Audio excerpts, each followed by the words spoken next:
जी अस्सलाम वालेकुम and welcome to my channel let's crack Miller and Harley. आज Miller and Harley का चौथा चैप्टर जो कि एवोल्यूशन के बारे में उसके बारे में हमने स्टडी करना है। तो इस चैप्टर को मैंने दो हिस्सों में डिवाइड किया है। पार्ट ए जिसका आज बना रहा हूँ ये पेज नंबर 51 से लेके 56 तक है। पार्ट बी जो का आपको कल प्रोवाइड किया जाएगा वो पेज नंबर 56 से ऑनवर्ड पूरा चैप्टर कंप्लीट होगा। जी स्टार्ट करते हैं इसके एमसीक्यूज। पहला MCQs according to Charles Darwin is descent with modification.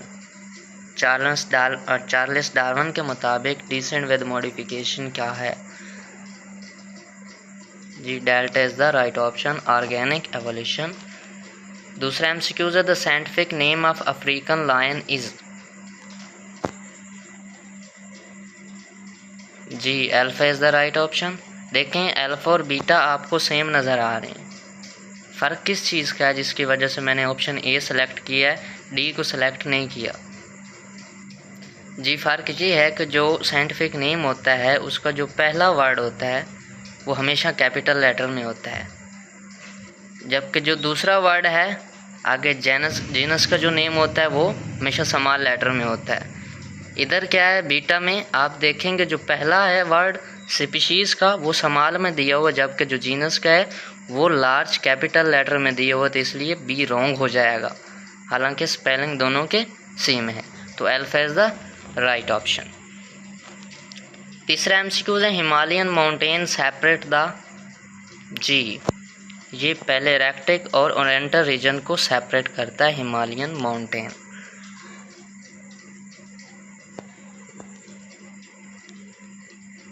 Kangaroos native to. Kangaroos जो हैं ये कहाँ किस मुल्क के मकामी हैं एनिमल्स?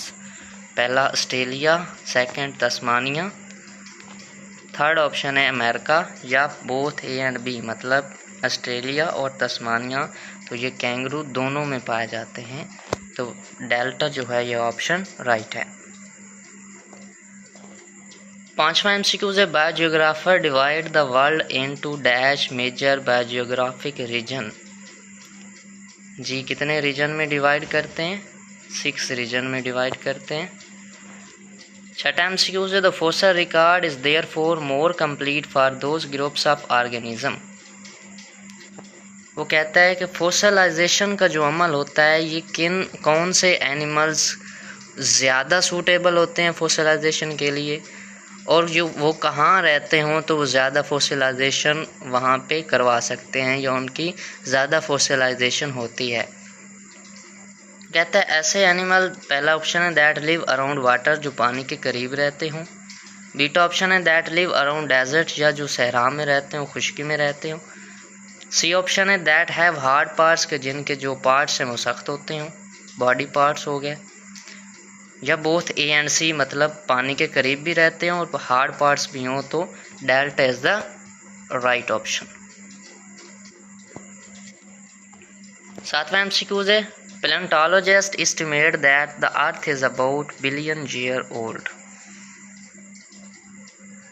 जी जो ये फोसल्स की स्टडी करते हैं इनको पैलेंटोलॉजिस्ट कहते हैं। उनके मुताबिक ये जो हमारी ज़मीन है कितने बिलियन ईयर ओल्ड है। मिलियन की बात नहीं हो रही, बिलियन की। 4.5, तो alpha is the right option. आठवां एमसीक्यू है water dissolve calcium from hard body parts and replaces it with another mineral forming a hard replica of the original animal, this process is called. कि एक animal मर जाता है, जब dead हो जाता है तो उसके जो बॉडी पार्ट्स उसमें कैल्शियम होता है, तो पानी उस कैल्शियम को निकाल देता है और बाकी मिनरल जो होते हैं उससे उस बॉडी पार्ट्स का जो खुला आ जाता है उसमें उसको भर देता है। तो इस प्रोसेस को क्या कहते हैं?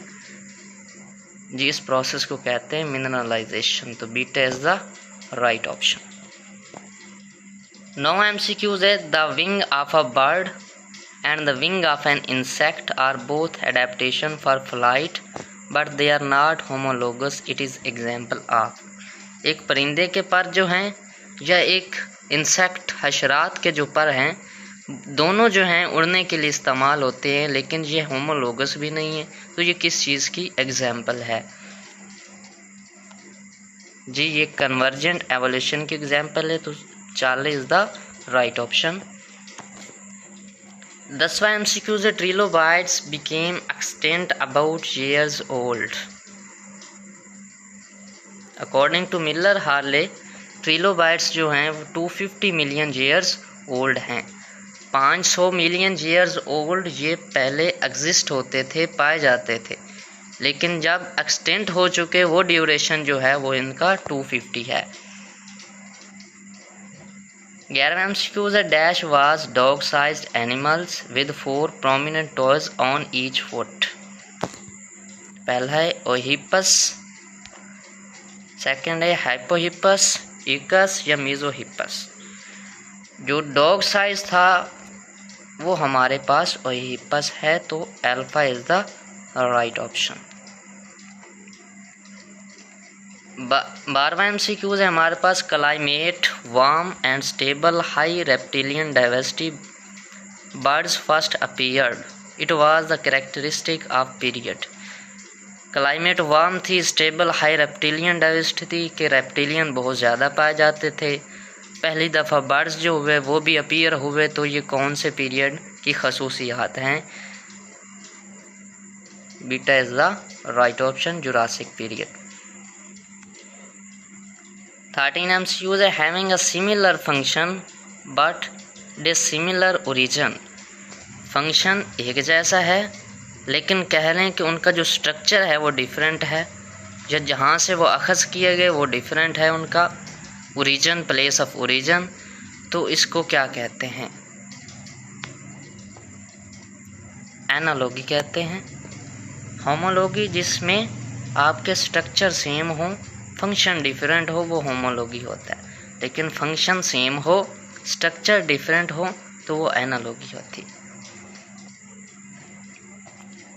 14वां MCQ it carries the code for protein that make up each animal, related animals have similar protein. कि प्रोटीन की सिंथेसिस के लिए जो कोड्स प्रोवाइड करता है, लेके जाता है, या जिसमें वो कोड्स मौजूद होते हैं उसका नाम बताना है आपने जी। Beta is the right option. DNA के पास ये सारी इंफॉर्मेशन होती है प्रोटीन बनाने के लिए। 15वां MCQ है the grandfather of Charles Darwin. Charles Darwin का ग्रैंडफादर का आपने नाम बताना है जी। Alpha is the right option, Erasmus Darwin. 16वां MCQ है Jean Baptiste Lamarck was born in. Lamarck जिसने ये थ्योरी पेश की थी इनहेरिटेंस ऑफ एक्वायर्ड कैरेक्टरिस्टिक, ये कब पैदा हुआ था? Alpha is the right option, 1744 में। 17वां MCQ है existing species were derived from pre-existing species, this theory called। जी ये वाली थ्योरी कहलाती है इनहेरिटेंस ऑफ एक्वायर्ड कैरेक्टरिस्टिक, तो delta is the right option. 18वां MCQ है Lamarck published his theory in. Lamarck ने ये जो थ्योरी पेश की थी इनहेरिटेंस ऑफ एक्वायर्ड कैरेक्टरिस्टिक, कि जो एनिमल होता है उसके जो ऑर्गन्स होते हैं वो अपनी ज़रूरत के मुताबिक बढ़ जाते हैं, स्ट्रॉन्ग हो जाते हैं। ये थ्योरी, इस थ्योरी को कहते हैं इनहेरिटेंस ऑफ एक्वायर्ड कैरेक्टरिस्टिक, जो कि बुक में एक जिराफ की एग्जांपल दी जाती है कि पहले जिराफ की जो नेक हुआ करती थी वो समाल होती थी, लेकिन जैसे जैसे वो ज़मीन से घास ख़त्म होती गई, तो अब जिराफ को घास तो मिल नहीं रही थी, तो उन्होंने दरख्तों के पत्ते खाने स्टार्ट किए, तो उसकी ज़रूरत अब ऊपर हो गई, तो इस वजह से उनकी जो नेक थी वो बढ़ती गई। तो इस थ्योरी को क्या कहते हैं? Inheritance of acquired characteristic. Lamarck ने पेश की थी, पब्लिश कब करवाई? 1802 में ये पब्लिश करवाई गई थी। 19 MCQ है Cambrian period was dash millions year old. जी Cambrian period 570 million year old है, तो Charlie is the right option. Equus is placed in which era, जो ये मॉडर्न हॉर्सेस हैं ये किस ईरा में अब रखे जाते हैं? जी Pleistocene is the right option.